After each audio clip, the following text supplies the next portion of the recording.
Over the weekend, we released two shorts that ask very simple questions. Not accusations, not theory, just questions. Why did the Nigeria military plane go to Ghana after being released by Burkina Faso? And why were US drones already flying from Ghana into Nigeria weeks before Nigeria launched airstrikes? Today, we're going to slow this story down. We're not here to inflame anything. We're not here to speculate. We're here to talk through this logically. Because in military operation, especially aviation routes, timing, coordination always matter. Here's what Nigeria said. Nigeria stated that the aircraft forced to land in Burkina Faso was en route to Portugal for maintenance before developing technical issues. On the surface, that explanation sounds reasonable. Aircraft do need maintenance. Military planes are moved across borders all the time. But once you applied aviation logics, question naturally arises, and asking question is not hostility.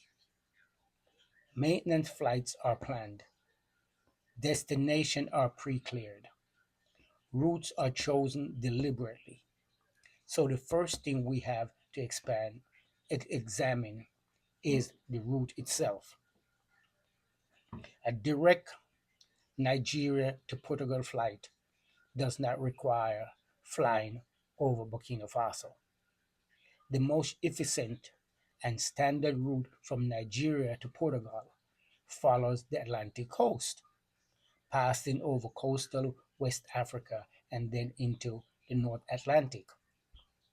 Flying inland towards Burkina Faso actually moved an aircraft away from Europe and not towards it. Now, that alone doesn't prove wrongdoing, but it does mean the explanation deserves scrutiny. In aviation, unnecessary routing is rare, especially for military aircraft. Routes are chosen for reasons.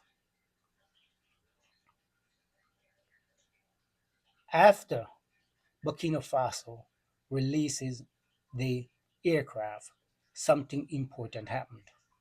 The plane did not continue to west towards Europe. It flew to Ghana first, then returned to Nigeria. Ghana is not a random stop.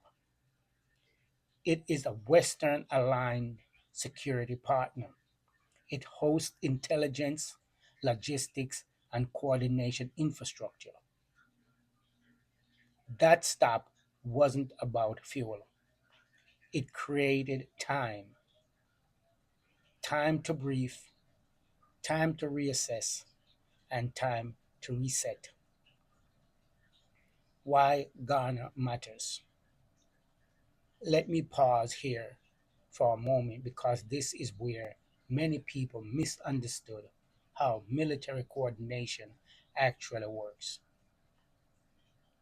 In regions like West Africa, not every role is visible. Some countries operate as frontline actors, others operate as logistics, intelligence, and coordination hubs. Ghana has increasingly played that second role. That doesn't mean Ghana directly direct operation. It means Ghana provide infrastructure, airspace access, communication, refueling option, coordination points that partners rely on. That's why the step matters. Not because it proves anything illegal, but because it tells us how the region is structured behind the scene. If this kind of calm, step by step analysis matters to you, this isn't this is exactly what we do here at West Best Media. We focus on contents, not headline. Now let's talk about the Portugal denial. Another detail matters here. Portugal stated it had no prior knowledge that the aircraft was coming for maintenance. That matters. Overseas military maintenance flights require advanced diplomatic clearance and coordinations. Surprise arrival does not happen. When a destination country said it wasn't notified, one thing become clear. The publicly stated mission was either changed or incompleted. Again, that's not an accusation. It's an operational reality. How intelligence operations work. Before we talk about the drones, it's important to understand how intelligent operations usually work. Intelligence doesn't announce itself. Surveillance doesn't happen after decisions are made. It happened before. When you see repeat drones flight over for a period of weeks, that's not a reaction. That is mapping, pattern analysis, preparation, preparations. That doesn't automatically mean escalation, but it does mean events didn't start suddenly. They were built towards the drones before the strike. For weeks before Nigeria launched airstrike, US drones flying from Ghana into Nigeria airspace and back. That's significant. Intelligence, surveillance, reconnaissance missions precede strike. They don't follow them. This suggests preparation, not spontaneity. It also suggests Nigeria was not operating in isolation, but within a broader intelligence framework. Why did Burkina Faso act the way it acted?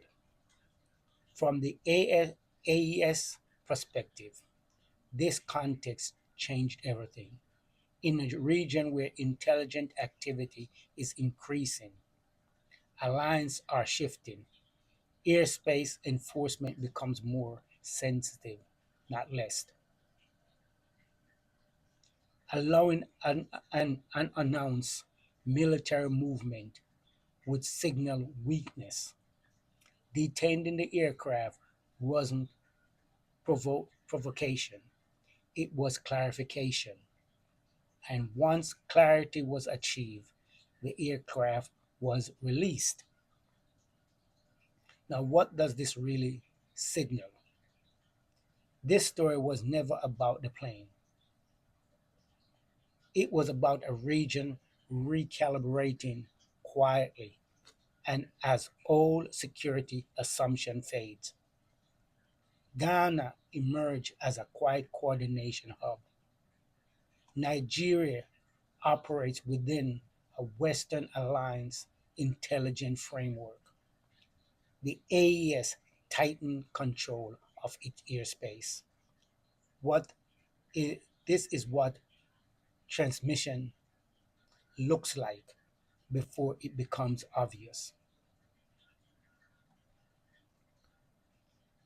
So here we didn't speculate, we didn't accuse, we follow the route. If you value analysts over headlines, Subscribe to the West Based Media. If this breakdown added clarity, hit like so it reaches beyond the algorithm filters. If you are watching West Africa changing real time, leave a comment. This conversation isn't just the beginning.